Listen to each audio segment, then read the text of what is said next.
India is building highways, launching satellites, attracting GDP is growing. Startups are at their all-time. Then why the Indian rupee keeps falling against the dollar? Why isn't our currency becoming stronger if India is developed? That's a question that confused millions, and today I'm going to explain it in such a way that you'll never be confused. Most people believe one simple. This means that if a country develops, then its currency automatically needs to get. Sounds logical, right? But that's not the way reality works. India has grown big time over the last 2 decades. IT exports, manufacturing, digital payments, recognition on a global scale. Yet the rupee moved from about 45 rupees per dollar to over 80. So is India weak, or is something else going on behind this? Now let's break this myth step by step. First important truth: currency strength is not a reward for development. A strong currency does not necessarily equal a strong economy, and a weak currency does not equal the value of a currency is based on demand and supply, and not feelings or patriotism. Consider the rupee, say, a product.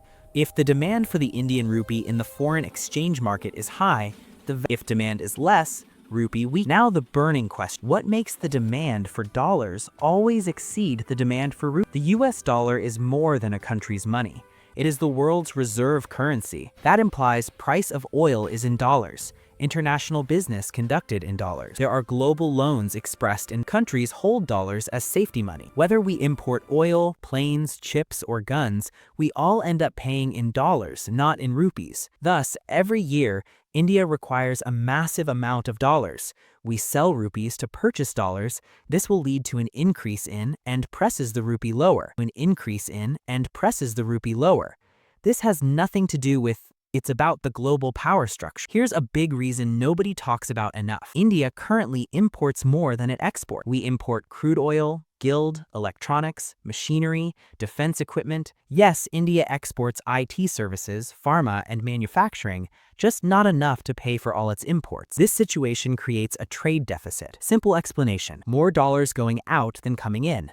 Notably, continuous demand for dollars. The rupee gradually deteriorates. A developing country often imports more because it is building, expanding, and consuming more. So development itself puts a squeeze on the rupee. What advice or input would you give? Foreign investors are very practical. They say, where will I earn higher returns? Where is the interest rate higher? Where is the risk? If US interest rates increase, investors pull money from India. They change rupees back to dollars. More dollar demand, rupee falls. This is what's called capital outflow.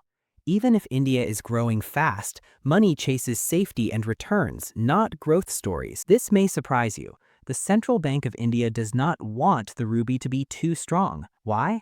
Because generally, a strong rupee means that the Indian IT, pharma, textile businesses affected. Jobs are impacted. Trade deficit increases. A slightly weaker rupee actually increases exports, reduces the costs of Indian products worldwide, facilitates growth and employment. This happens because RBI normally regulates volatility rather than levels. Their goal is stability rather than strength. The inflation rate in India is higher compared to developed nations. When inflation is higher, the curvature of the currency decreases with time. The rupee will slowly depreciate. This is normal economic adjustment. There is no talk about bankruptcy here, just economic rebalancing. The most important thing about this house is a weakening rupee in several decades is not failure, but an adaptation process when an expanding economy opens to globalization. India remains a net importer, continuing to develop, continues to consume more compared to exporting, continues to attract foreign investment warily. Nations such as Japan and China controlled their currencies in different ways, but were vastly export dominant. The Indian system is different. No, it's not. Pros: it increases exports. It fosters foreign investment. It boosts global competitiveness. Cons: it makes imports more expensive, higher oil prices, imported inflation. It is the sudden fall in value that poses a problem, not the gradual one. But that's where the RBI comes in. So the next time someone says, India is developing, but the rupee